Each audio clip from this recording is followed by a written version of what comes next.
Hello, hello, Gemini Collective. Ako po si James from James Tarot PH. Ito po ang inyong weekly reading for December 1 hanggang December 7. So mga Gemini, let's begin. Inhale and exhale. At the center of your reading, your core energy for the week, you have the Devil card. Huwag mo itong katakutan, may special meaning ito. Mamaya pag-usapan natin. In the area of what you need to focus on, you have the Seven of Pentacles. Lovely. In the area of what you need, you have the Eight of Wands. Beautiful. In the area of what's affecting your current energy, meron po kayong Queen of Pentacles. Lovely.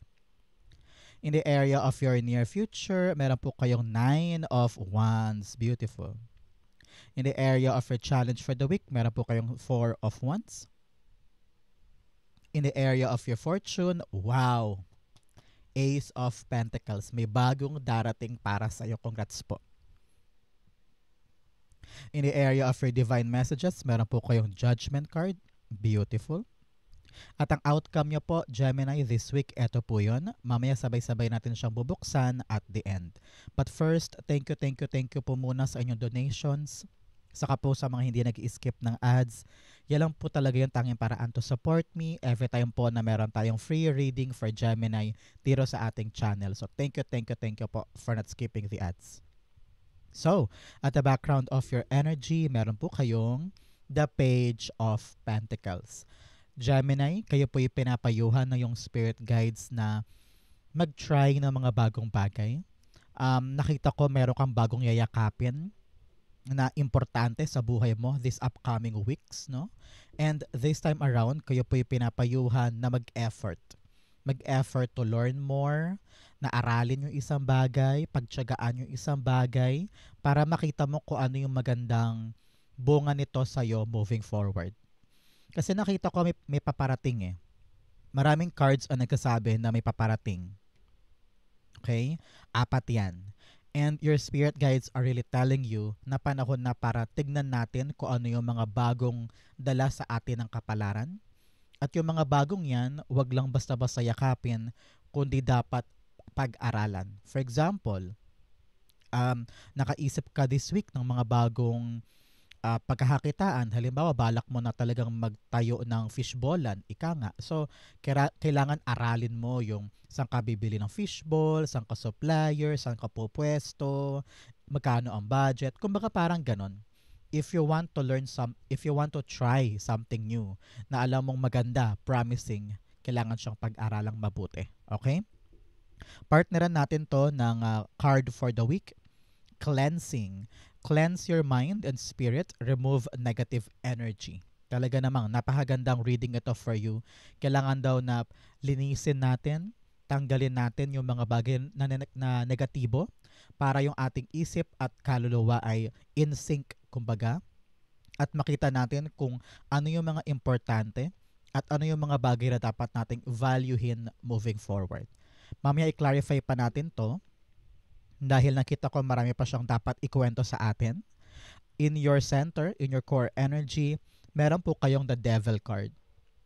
Devil card, yes, it's all about releasing, no? Kailangan mo daw i-let go, pakawalan yung mga bagay na marirealize mo this week na hindi na para sa'yo. For example, kailangan mo nang pakawalan yung past job or past mong inaasikaso na you will realize today na hindi pala para sa'yo, o siya pala yung rason ng lahat ng problema mo, ng mga issue, na worth it pa ba na gawin ko to, mga ganyan. So, you are now actually cleansing your life. Nililinis mo, tinatanggal mo yung mga bagay na hindi nagagana for you. And, narinig ko you will realize this, yung linggong ito. Malalaman mo kung ano yung mga dapat ng tigilan, dapat ng putulin. Ganon din pagdating sa relasyon or mga kaibigan, no? Mga kakilala. Pag alam mong sila yung rason or dahilan ng mga pagbagal ng buhay mo, panahon na siguro to cut ties with them. Ganon din sa mga pag-iisip mo or mga ideas mo. Kung hinahadlangan niya ng growth mo, time na for you to move on and change something for the better. Clarify natin siya. So Gemini, since ito po ay weekly reading, comment mo naman sa baba kung ano yung mga gusto mong matanggap this week. Kung meron kang papakawalan, ano naman yung mga bagay na gusto mong matanggap in return? Comment mo yan sa baba, it will come true. Lagay mo, I want to receive blank in my life this week. It will happen kasi sinusulat mo siya. Okay? The Devil card, the Seven of Cups. Wag mo daw sarahan ng sarili mo sa mga posibilidad mong pwedeng gawin. Malayo pa ang pwede mong maabot, Gemini. Marami ka pa daw option. So, narinig ko dito, wag mong hayaang matali ka sa isang bagay, sa isang tao, sa isang sitwasyon na hindi ganon kaganda moving forward or hindi ganon ka-effective pala para sa'yo. Learn to explore your world. Marami ka pang pwedeng gawin, puntahan, yakapin. Meron kang potential na pwedeng gawin this time na maaari mag-work sa'yo. So, don't be contented sa mga bagay na alam mong nakakasakal na. There are other things for you. Yun ang kailangan mong tignan this time. Okay? You have 7-7 here. Napakaganda. Lucky energy. So, i-claim mo yan sa baba, Gemini. I claim I'll be lucky this week. I claim I'll be lucky this week. So, claim mo yan sa baba. In the area of what you need to focus on, meron po kayong 7 of Pentacles. Sabi na yung spirit guides, you need to focus on sa mga bagay na dapat nang bitawan. Lalo't higit kung maiisip mo na parang, teka, nagsayang ata ako ng oras dito. Meron pa ba akong maihita sa bagay na ito? Or am I wasting or waiting for something na wala namang mangyayari? So nakita ko rito a grand detour. Parang kailangan mo nang magbago or lumihis tungkol sa mga bagay na matagal mo nang hinihintay at alam kong ramdam mo na rin to, Gemini, na parang maybe time na for me to move on and find something new. Kaya nga narinig ko, alam mo, kapag pinakawalan mo sa kamay mo yung mga bagay na pilit mong hinahawak, pag pinakawalan mo yan, papasok sa kamay mo yung mga bagong bagay na magudulot sa'yo ng mas magandang meaning sa life mo. Okay? So, yan ang isipin mo this time. Clarify natin si 7 of Pentacles. Siya nga pala, Gemini, saan po kayo nanonood ng ating reading today? Comment down below. Saan po kayong parte ng mundo? Nag-e-enjoy nating special reading for you. Alam mo, narinig ko dito, sabi na yung spirit guides, wag mo daw pang hinayangan yung mga bagay na marirealize mong hindi pala for you. Parang merong redirection si God para sa'yo. A positive shift. Kaya wag kang mag-alala, okay? 7 of Pentacles. The Strength card. Yes, magkaroon ka doon ng lakas na loob at tibay ng loob na tanggapin kung ano yung mga bagay na dapat nang layuan, dapat nang tigilan, dapat nang matanggap, kumbaga, no?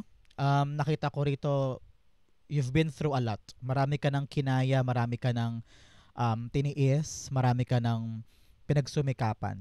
Pero wag mo daw sayangin ang sarili mo sa mga bagay na alam mong wala lang magandang bunga. Kumbaga narinig ko, wag mo daw ipagpilitan, Gemini. Learn to redirect your eyes, your mind, your body, your energy sa mga bagay na karapat-dapat. Doon ka pumunta, doon ka maglaan ng karapat-dapat, no? Because nakita ko rito, you've been focusing on something that is not for you. Okay? Kaya kailangan talaga tayo dito, let go, so that our doors will be opened para sa mga bagay na talagang para sa atin. Okay? Napaka-importante niyan. In the area of what you need, you have the 8 of Wands. Si 8 of Wands, sinasabi sa'yo na yung spirit guides, Gemini, what you need is talagang, I don't know why, quick resolution. Parang meron darating na bago eh. Parang merong ina-offer sa'yo, binibigay sa'yo, o merong bukas sa pagkakataon para sa'yo, pero parang ayaw mo agad sunggaban, ayaw mong tignan, ayaw mo man lang i-try, parang ganyan. So, medyo passive ka this time eh, ramdam ko eh. Kaya what you need this time around, Gemini, ay maging alisto, maging palaban, at maging, alam mo yun, discerning pagdating sa mga bagay na dumarating. So, if an offer is coming to you this time, subukan mo, i-grab mo, no? Huwag mong sayangin yung pagkakataon, parang ganyan. And be active. Maging active ka naman sa life mo. Nakita ko rito, some of you will travel. May traveling ako nakita, whether pupunta ka sa kabilang bayan, kabilang kumpanya, kabilang lugar. because nandun yung aasikasuhin mo. Parang kailangan mo daw bumiyahe this week, Gemini, about something. At maaring doon mag-uugat itong bagong blessing na talagang pagtutuunan mo ng maraming panahon this time around. Okay? Clarify natin to. Eight of Wands. Yan ay actually indikasyon, Gemini, ng good news ha. So may darating sa yung good news this time na baka magulat ka na parang, hala, nandyan na, anong gagawin ko? Relax. Just focus yourself at gawin mo yung makakaya mo pagdating ng blessing na ito. Okay? The Eight of Wands. The Knight of Swords. Yes, both cards are talking about kilos, Gemini. Parehong cards. Nako, napakalaking indikasyon ito para sa'yo na kumilos na daw, wag nang magpatumpik-tumpik pa. Pag dumating, aksyonan mo daw agad. Very movement-oriented tong dalawang card na to na nasa need mo. Sabihin, ito talaga kailangan mo this time, Gemini. Ito yung pinaka-kailangan mo in order for you to succeed this time. I don't know why.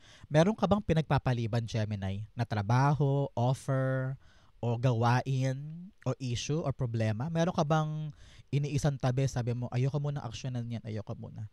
Pero ngayon, parang sabi rito, so good, laban, kunin natin, aksyonan natin, maganda ito. Parang ganyan. So, kailangan this time around na talaga naman palaban ka at active ka. Okay?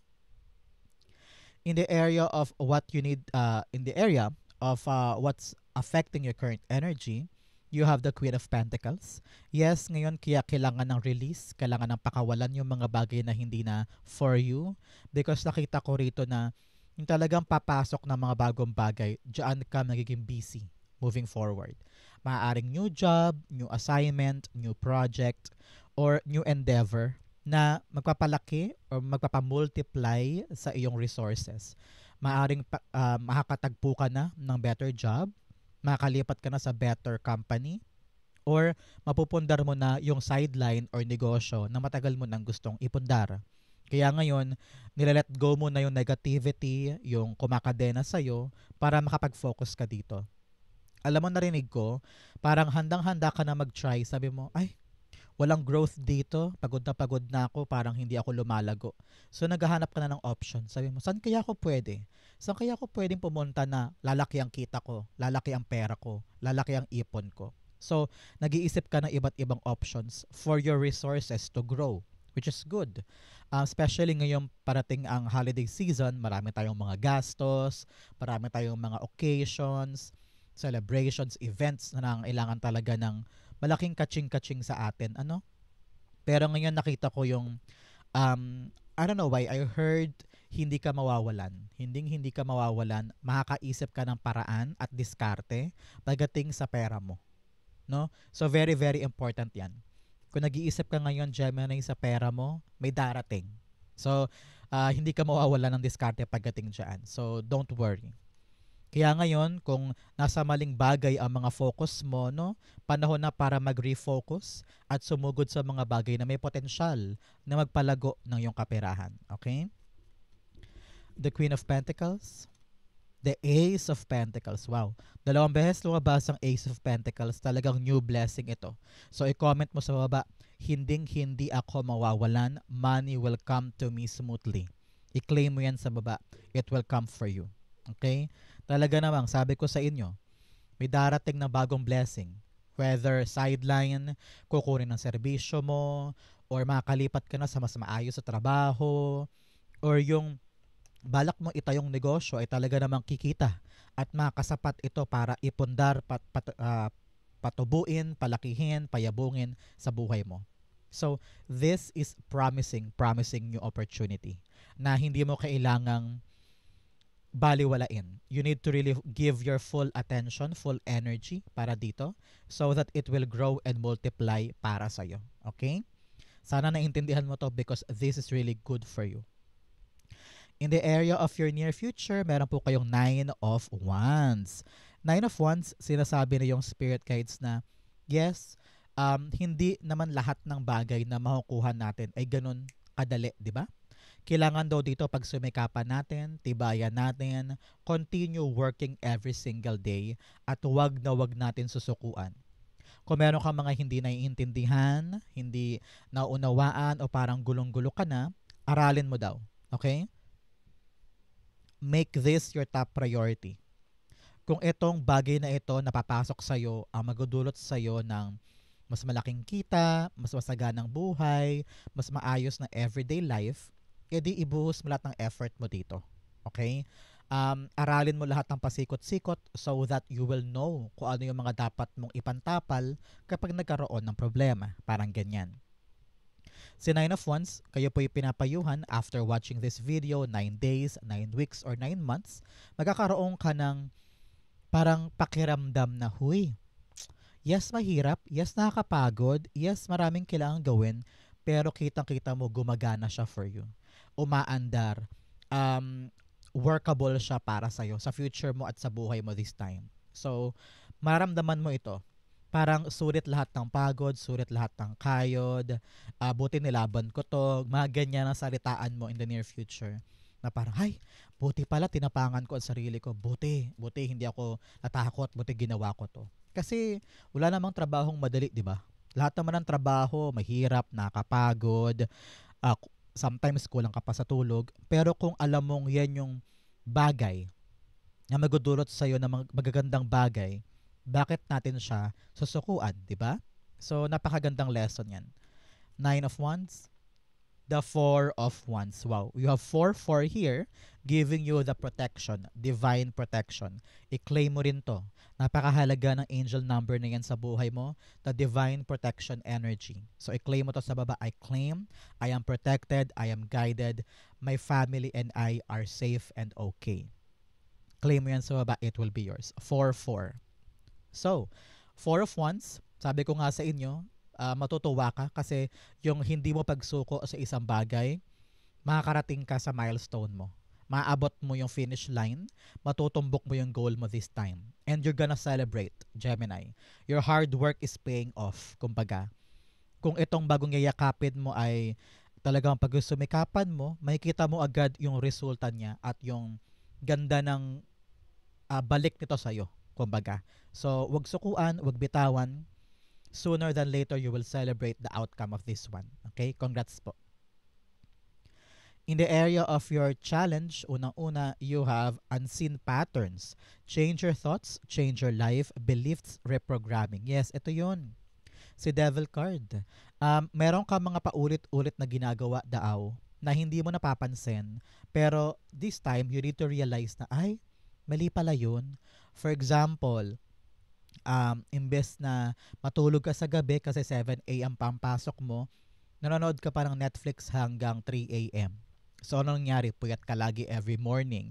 Lahi kang late. So, narealize mo, ay, mali pala yun. Baguhin ko na nga. So, you need to change something, whether sa family dynamics mo din, or sa trabaho, sa career, o sa paghawak mo ng pera. For example, may mali ka palang routine na ginagawa.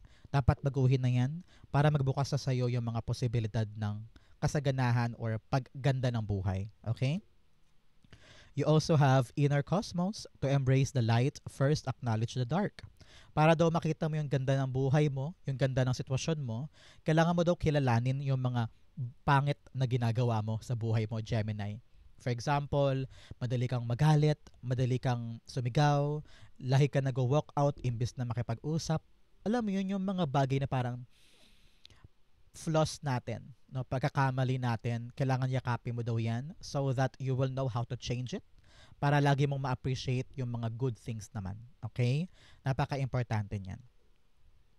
In your challenge, you have the Four of Wands. Kitang-kita ko rito, Gemini, the challenge for you this week is distraction. Nakita ko maraming temptasyon. Parang mapalingat ka sa kabila, mapatingin ka doon, mawalan ka na ng focus sa goal mo talaga.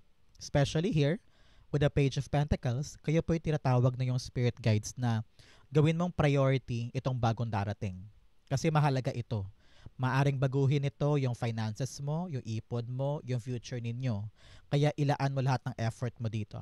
Undivided na focus, kumbaga, ang kailangan mo.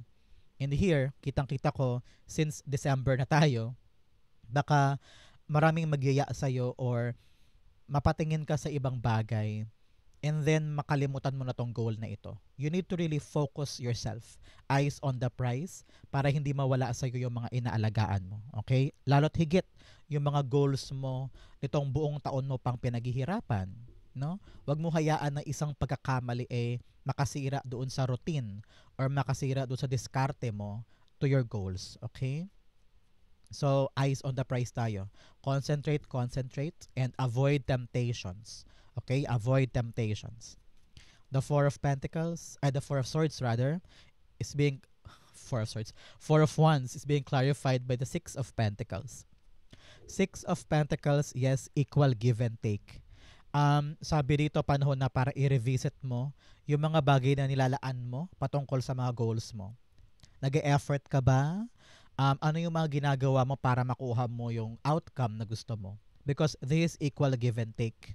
Kumbaga, sinasalamin ng binibigay mo yung makukuha mo. Example, sabi ko nga sa inyo kanina, kung lahi kang puyat tungkol sa panonood ng K-drama, so ibig sabihin baka lalo kang mawalan o lumaylay ang iyong performance sa trabaho. So, paano mo makukuha yung magandang outcome sa trabaho kung ang binibigay mo sa trabaho ay kakarampot at hindi ka pa punong-puno ng tulog, di ba? So, your energy is depleting. So, paano ka magka-perform ng maayos?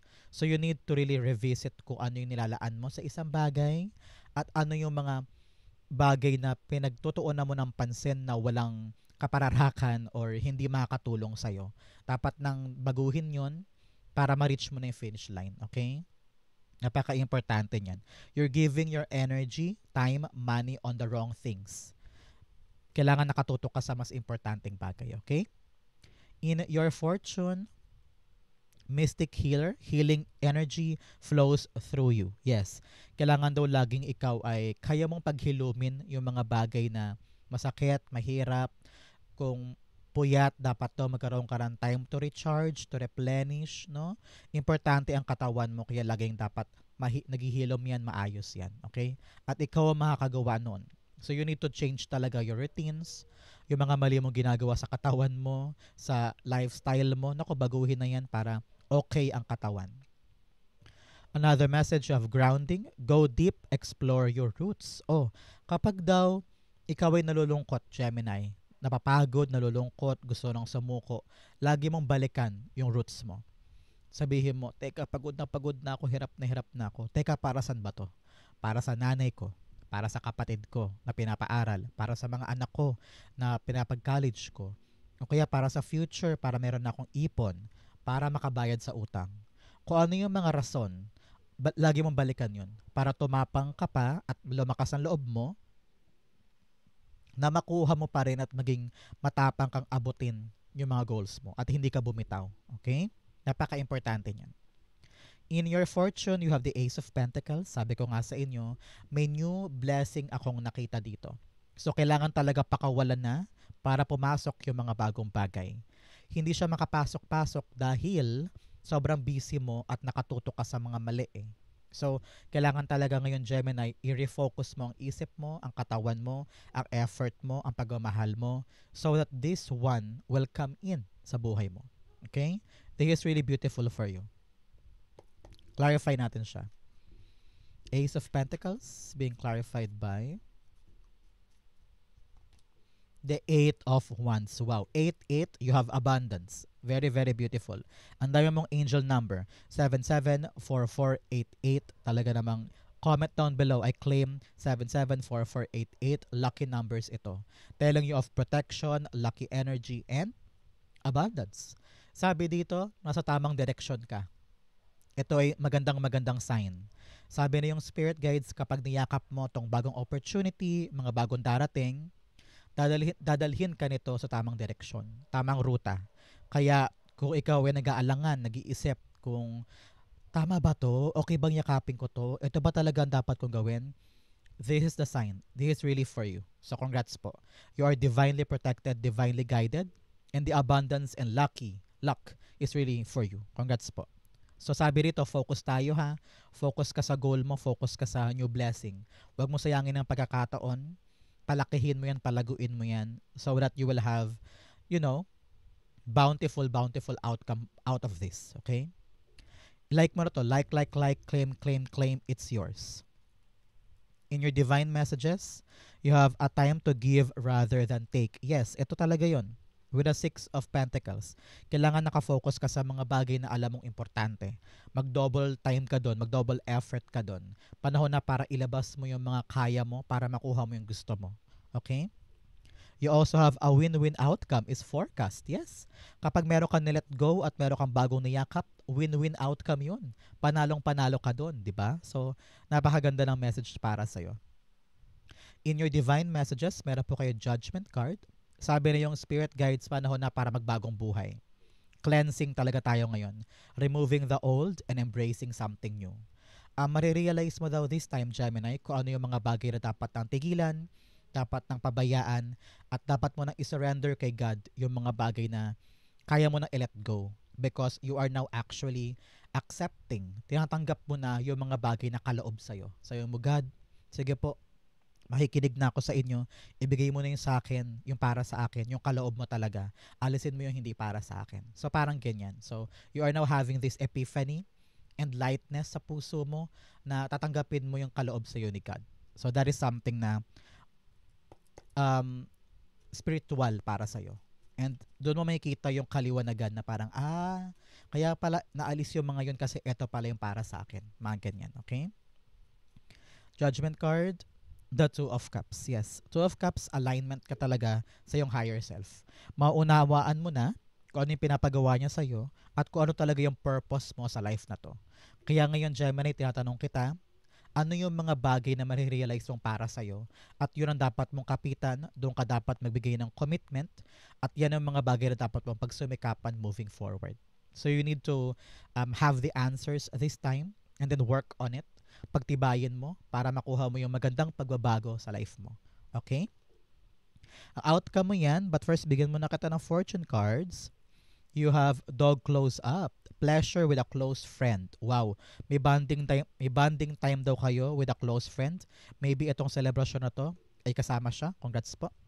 You have haystack. Karma, you will reap what you have sown. Yes. Sabi ko nga sa inyo, kung ano ang binigay, siya ring babalik. Kaya importante na ginagawa mo yung tama para makuha mo rin yung magandang bagay. Okay? Another message, you have needle and thread, a sincere wish. Wow, will be granted. Congrats po, i-claim mo to. A sincere wish will be granted. Congrats po. Another message of clouds, temporary problems. Yes, meron daw mga problema pero parandalian lang daw yan. Kayang-kaya mo na yan. Okay? Ang outcome mo, Gemini, for December 1 to 7, the Magician card. Wow! This is a time to manifest what you really want. Okay? Kaya importante, malinaw muna sa isip mo, Gemini, kung anong gusto mo para tama yung ima-manifest mo. Kasi kung gulong-gulo ka pa, hindi mo alam ang pupuntahan mo, nakadena ka pa sa past, so kailangan malinaw sa'yo kung saan mo talaga gustong dalhin ang buhay mo para kapag nag-manifest ka, darating siya ng tama for you. Okay? Nakita ko rin dito, time na for you to take action sa mga bagay-bagay, lalo't higit yung mga dapat i-let go, mga dapat bitawan. Take action so that your life will be better for you. At maganap na yung dapat maganap. Makuha mo na yung manifestations mo. Okay? Clarify natin siya. Magician cards being clarified by the Nine of Swords. Yes, huwag mo daw katakutan. Darating din daw yun. I don't know why. Huwag ka daw mataranta, huwag ka daw mainip, huwag ka daw magduda or mangamba, no, sa mga bagay na gusto mong gawin, gusto mong asikasuhin, gusto mong ma-manifest, no? Dapat daw walang question sa isip mo na, ay, magagana pa ba yun? Makukuha ko pa ba? Yes, makukuha mo siya. Kaya believe, believe, believe. Itapon mo sa bintana tong mga duda mong ito. Nakakaharang yan sa mga minamanifest mo. If you truly want something, dapat ikaw mismo walang duda, walang alinlangan that it will be yours. Ngayon, take action on what you want. Huwag mong samahan ng negativity. Gawin mo lang yung makakaya mo, yung best of your potential, because nakita ko rito kung ano man yung sisimulan mo, iyakapin mo ng mga bagong bagay, it will be fruitful para sa'yo. Kaya, forget na the problema, forget na the alinlangan. Everything now is running smoothly para sa'yo, Gemini. It will happen for you. Wow, congrats po Gemini. Ito po ang inyong December 1 to 7. Sana po yung nakaresonate ka. Comment down below. Thank you again for watching hanggang dulo Gemini. I love you. This has been James for James Ario PH. God bless everybody.